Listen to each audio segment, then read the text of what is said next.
नमस्कार दोस्तों, आज हम सुनेंगे राम वीरा और सीता की खोज।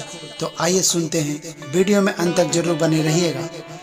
मारीच को मारकर जब राम लौट रहे थे तो लक्ष्मण को उसको सामने से आते हुए दिखाई दिए। लक्ष्मण को देखकर उनके मन में तरह तरह की शंकाएं होने लगी। मारीच का छल वे देख ही चुके थे। लक्ष्मण से रूठ होकर बोले, मेरी आज्ञा का उल्लंघन करके तुमने ठीक नहीं किया। लक्ष्मण ने सब बातें बताई। राम ने फिर कहा कि तुमको समझ से काम लेना था। मेरा मन कह रहा है कि सीता अब आश्रम में नहीं है। दोनों भाई उदास मन कुटी में पहुँचे तो देखा बड़ा सन्नाटा है। वे सीता सीता कहकर पुकारते, तब कहीं से कोई उत्तर न आता। राम बोले, देखो सीता को कोई चुरा तो नहीं ले गया या कहीं फूल चुनने निकल गई है। दोनों भाइयों ने बाहर भीतर सब जगह खोज की।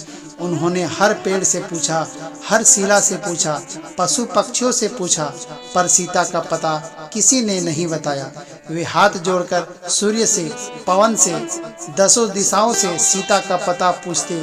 शोक से व्याकुल होकर राम रोने लगे। पंचवटी के हिरण, गोदावरी नदी का सुहाना तट उन्होंने दुखदाई लगने लगा। राम बहुत दुखी होकर लक्ष्मण से बोले, मैं अब प्राण देने जा रहा हूँ, तुम अयोध्या लौट जाओ। लक्ष्मण ने समझा बुझाकर राम को धैर्य बंधाया और सीता की खोज करने की सलाह दी। दोनों भाइयों ने एक एक पहाड़ और एक एक कंदरा खोज डाली। खोजते खोजते वे दक्षिण की ओर बढ़ने लगे। वे कुछ ही दूर गए होंगे कि उन्हें सीता के पैरों के निशान दिखाई दिए। टूटा हुआ कवच और धनुष भी उन्होंने देखा। एक आकाशयान भी टूटा हुआ था। लगता था वहाँ कोई युद्ध हुआ है। तभी उन्हें खून से लथपथ जटायु दिख पड़ा। जटायु ने भी राम को देख लिया। उसके मुंह से रुधिर गिर रहा था। फिर भी वह हिम्मत करके बोला, तुम जिस देवी की खोज कर रहे हो उसे लंका का राजा रावण हर ले गया है। उसी ने मेरी यह दुर्गति कर दी है। तुम दक्षिण की ओर जाओ और सीता की खोज करो।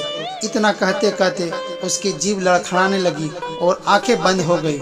राम ने धनुषबाण फेंककर गिद्धराज को गोदी में उठा लिया और उसके लिए विलाप करने लगे। उन्होंने लक्ष्मण से कहा, देखो इस पक्षी ने भी हमारे लिए प्राण दे दिए। यह संत है, हमारे पिता का मित्र भी है। तुम वन से लकड़ियां बीन लाओ, मैं इसका दाह संस्कार करूंगा।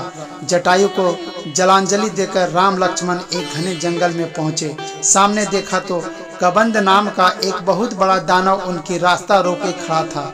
उसका पेट बहुत बड़ा था, सिर था ही नहीं। उसके एक एक हाथ से दोनों भाइयों को पकड़ लिया और अट्टहास करते हुए बोला, भगवान ने आज घर बैठे भरपेट भोजन दिया है। मैं कई दिनों से भूखा था। राम लक्ष्मण ने अपनी अपनी तलवारें निकाली और उसकी भुजाएं काट डाली। कबंध व्याकुल होकर पृथ्वी पर गिर पड़ा। राम के स्पर्श से उसकी बुद्धि शुद्ध हो गई। उसने राम लक्ष्मण के बारे में जानना चाहा। राम ने उसे अपने बारे में सब बताया। कबंध बोला, मेरा दाह संस्कार कर दे तो बड़ी कृपा होगी। उसने यह भी कहा कि सीता के बारे में मुझे कुछ मालूम तो नहीं है, परंतु मैं एक उपाय बताता हूँ। यहाँ से दक्षिण पश्चिम की ओर ऋष्यमुख नामक एक पर्वत है। वहाँ मंत्रियों सहित सुग्रीव नाम का एक वानर रहता है। उससे मिलिए, उसकी मदद से सीता का पता लग जाएगा। पहले आपको पंपा नाम का सरोवर मिलेगा। सरोवर के किनारे मतंग ऋषि का आश्रम है। आश्रम में ऋषि की शिष्या सबरी होगी, उससे भी मिले। कबंध मर गया। राम लक्ष्मण ने उसका दाह संस्कार कर दिया। राम के स्पर्श से वह साप मुक्त हो गया। एक ऋषि के साप से वह दानव हो गया था और इंद्र के वज्र को चाट से उसका सिर पेट में घुस गया था। तभी से उसका नाम कबंध पड़ गया था। चलते चलते राम सबरी के आश्रम में पहुँचे।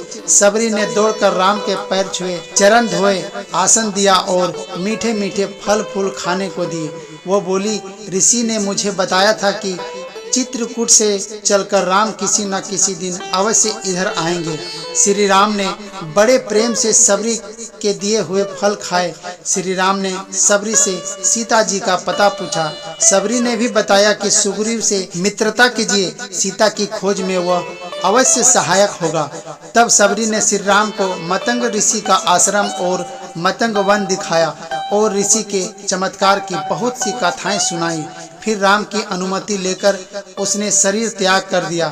सबरी से मिलकर राम के मन को बड़ी शांति मिली और व्याकुलता जाती रही। दोस्तों, वीडियो अच्छी लगी हो तो वीडियो को लाइक और इसी तरह का कहानी सुनने के लिए मेरे इस चैनल को सब्सक्राइब जरूर कर लीजिएगा। तो चलिए फिर मिलते हैं अगले वीडियो में। तब तक के लिए अपना ख्याल रखिएगा। श्री राम जी आप लोगों पर कृपा बनाए रखें। जय श्री राम।